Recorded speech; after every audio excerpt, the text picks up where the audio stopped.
ছাদ বাগানে চলে এসেছি। চলো, সকালে সূর্য উঠে গেছে আর আমরাও এখন বাড়ি পৌঁছে গেছি।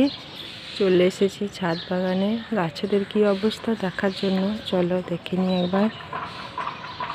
এই যে গাঁদা ফুলগুলো শুকিয়ে গেছে, তবে সাদা পিটুনিয়াটা এখন বেশ ভালোই ফুটছে, এটাও ফুটছে। এদিকে কালঞ্চ, সমস্ত ফুল ভালোই ফুটছে। এখানে মর্নিং গ্লোরি ফুটে আছে। এই রঙ্গন গাছটার অবস্থা খারাপ, বাঁচবে কিনা বলতে পারছি না। আর এগুলো সব ভালোই হয়ে আছে। আর এদিকে গাঁদা গাছগুলো সব মরে গিয়েছে। এই কালঞ্চ ফুলটা ফুটেছে। ভেন্ডি বীজ দিয়ে গিয়েছিলাম, এই যে দেখো ভেন্ডি চারাগুলো বেরিয়ে গেছে। আর সেই সাথে প্রচুর গাঁদা গাছ বেরিয়েছে, এগুলো তুলে ফেলে দিতে হবে। আর এই যে বেরিয়েছে জিনিয়া গাছ, এই যে ছোটো ছোটো। আনতে কথা বলে এবার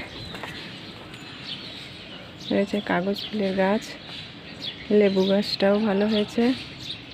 এই যে দেখো টমেটো ধরেছে কত গাছে। এই যে এই ফুলটা ফুটেছে সিলোসিয়া। আর ফুটেছে কাঞ্চন ফুল, ওই যে দেখো কাঞ্চন। কুমড়ো গাছ হয়েছে অনেক, সেই সাথে পুঁইয়ের চারা হয়েছে, তারাগান্দা হয়েছে, কুমড়ো গাছের অনেক চারাও হয়েছে।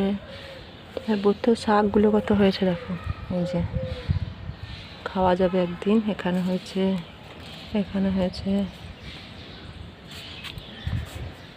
আর এখানে বেল গাছ,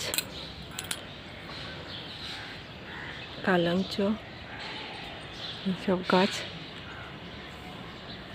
আর নীল জবাটা বেশ ভালো পাতা গজিয়েছে, এবার কুড়ি হবে।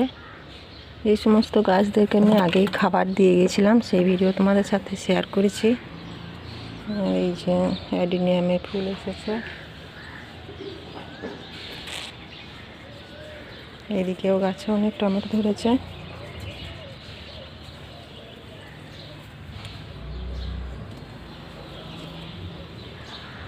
আর ওই যে ওখানে কাগজ ফুলগুলো ফুটে আছে।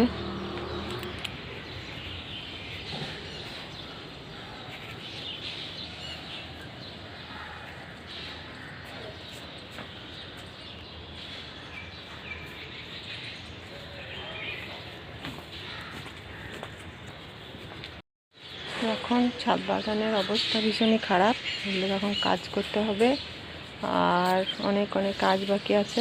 আজকে ভিডিওটা বেশিক্ষণ বাড়াবো না, এখন কাজগুলো করতে হবে, তারপর আবার পরবর্তী ভিডিও নিয়ে ফিরে আসবো। কালটা খুব ভালো হয়েছে, এই যে কুড়িও এসছে, প্রচুর বড় বড় ফুল হয়েছে। এদিকে একটা গোলাপ ফুলও হয়েছে।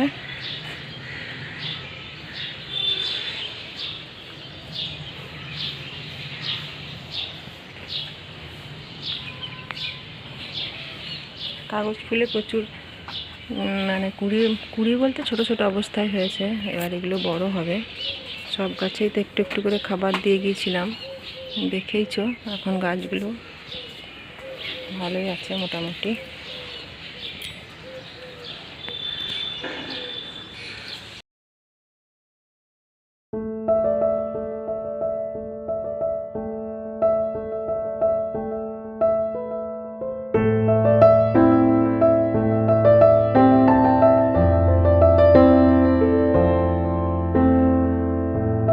এখন একটু গাছগুলো পরিষ্কার করে নিয়ে আর ছাদের কিছু কিছু কাজ করে নিয়ে পরে ফিরে আসবো।